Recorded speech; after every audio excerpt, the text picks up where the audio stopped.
One of the biggest differences between this model and the A52 is the upgraded chipset.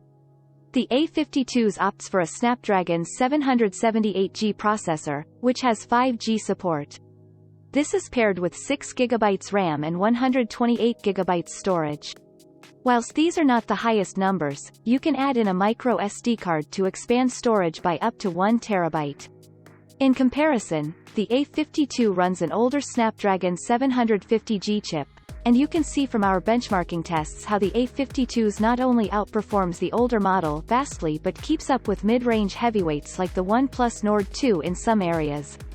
The Samsung Galaxy A52s features a quad-camera setup, which compromises of a 64MP main lens, a 12MP ultrawide lens, a 5MP macro lens and a 5MP depth lens. The latter two feel like they're there just to make up the numbers, though. The photos taken on the main camera are impressive. Colors are bright and contrasting, but still true to life, unlike some rivals which often overblow shades. The inclusion of OIS, optical image stabilization, means that photos are less likely to be blurry, especially in dim conditions or at night. The Samsung Galaxy A52s has a 4500 mAh battery. While the upgraded processor was meant to improve the battery life of the phone, the numbers didn't show this. The A52s managed 9 hours and 6 minutes, whilst the A52 lasted 11 hours and 3 minutes. Despite being outperformed by the A52 in our PCMark battery test, it still managed to hold up well day to day. I used this phone for audiobooks, Twitch streams, Twitter and taking photos, and it lasted over a day and a half. When I received the device, it came with Android 11 with Samsung's One UI 3.1 layered on the top. However, my review unit got the Android 12 with One UI 4.0 and 4.1 upgrades during testing, so whilst it may not come with 12 straight out of the box, expect an update before too long. When you get the update to Android 12, the phone may change to One UI 4.0 rather than 4.1. I recommend manually updating the phone to 4.1 by searching for software update. Android Police reported that users suffered performance issues, overheating and camera quality declines on version 4.0. The Samsung Galaxy A52s is priced at £409 per $450. You can currently buy it from Box, Samsung, Amazon and John Lewis in the UK. The A52s is not available from carriers in the US, but you can buy a region-unlocked version from Amazon or AliExpress. As is common with Samsung phones, many retailers offer discounts off the RRP, and at the time of review, Box is knocking £60 off its previous price of the A52s, bringing it down to just £319.99 or just £299.99 if you're happy with the phone in white.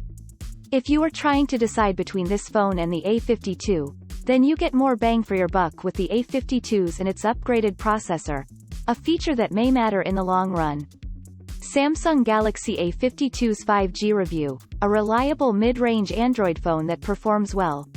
There is no question that the Samsung A52s is better value than the older A52.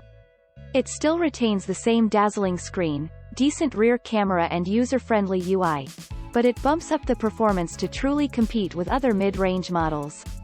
The build quality is not the flashiest out there, and the 15W charger included in the box means it can't match some rivals which charge much quicker. Plus, there's no noticeable improvement in the battery life from the A52. However, this is still a decent mid-range offering from Samsung, especially if you can get it for a much cheaper price now that the new A53 has hit shelves. The Samsung A52s is the follow-up phone to the mid-range A52, which was released back in spring 2021. Whilst it is nearly identical to its sister handset in its exterior appearance, it has an upgraded chipset which Samsung claims improves the performance and battery life. But how does this translate to daily use? I have spent some time with the mid-range Samsung Galaxy A52s, seeing how it fares and compares to rivals of a similar price, including this phone's successor, the A53 5G. Our device sample was supplied by Box. To keep costs down, mid-rangers always have sacrifices when compared to flagship models. For the A52s, this is in the build quality. It is quite bland and feels cheap in your hand, like the standard A52. The bezel around the screen is also quite thick, so it doesn't feel as slim or sleek as other phones. The upside is that at a weight of 189 grams, this phone is lightweight and easy to port around. I tested the black model, but you can also get it in purple, white and mint. The rear is plastic rather than glass and picks up fingerprints quite easily. The A52s has a USB-C port for charging and a 3.5mm headphone jack, as well as space in the SIM tray for a micro SD card slot, should the internal storage not be enough for what you need. If you don't add storage, you can instead pop in a second SIM, but can't have both dual SIM and extra storage. It's great to see an IP57 rating. Many phones of this price point forego any kind of water resistance.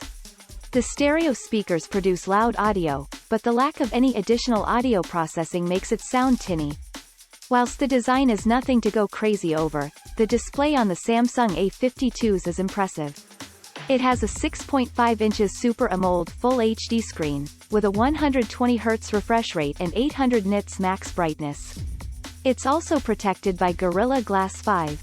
In plain English, that means a bright, colorful and responsive display, even when used under bright sunlight. Plus, the addition of the small water drop in the top of the screen for the front-facing camera hardly interrupts the picture at all.